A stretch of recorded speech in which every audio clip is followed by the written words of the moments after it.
Buenos días. La palabra en la mañana, correspondiente para este viernes 12 de marzo, año 2021. Leemos hoy el Evangelio de Marcos, el capítulo 12, los versículos 28b al 34. Dice la palabra: En aquel tiempo, un letrado se acercó a Jesús y le preguntó: ¿cuál es el precepto más importante?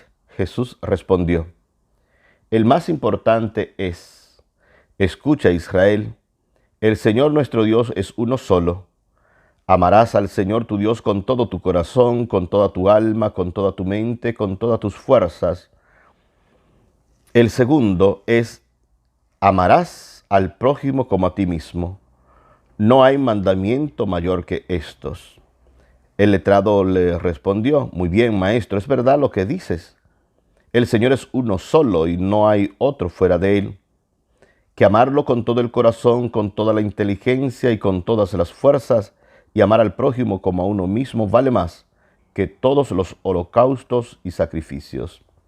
Viendo Jesús que había respondido acertadamente, le dijo: no estás lejos del reino de Dios.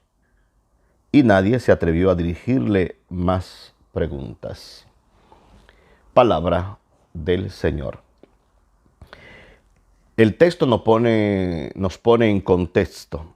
Quien viene a preguntar a Jesús es un letrado, un conocedor de la ley, un conocedor de las Sagradas Escrituras, un conocedor de la historia de salvación, un conocedor de la historia del pueblo de Israel.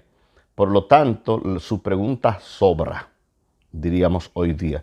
Y sobra porque conoce la respuesta. Por lo tanto, la pregunta viene a ser como una especie de cascarita de guineo para hacer resbalar al maestro.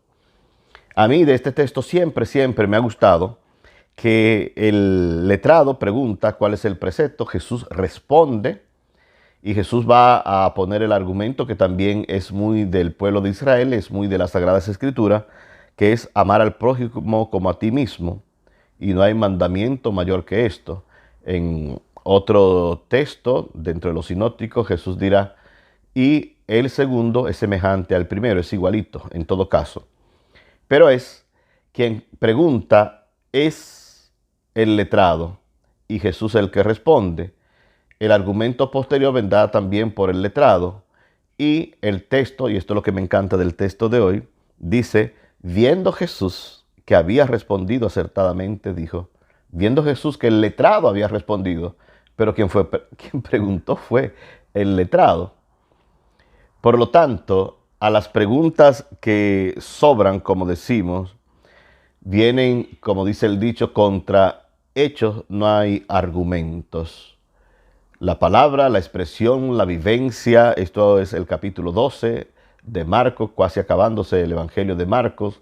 Las acciones concretas de Jesús son los hechos que le van a poner sin ningún tipo de trecho.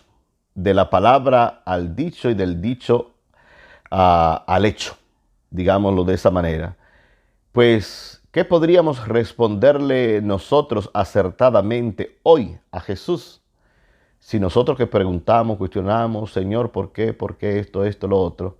Cuando Jesús nos diga, viendo que ha respondido bien, ¿a qué le hemos respondido bien a Jesús?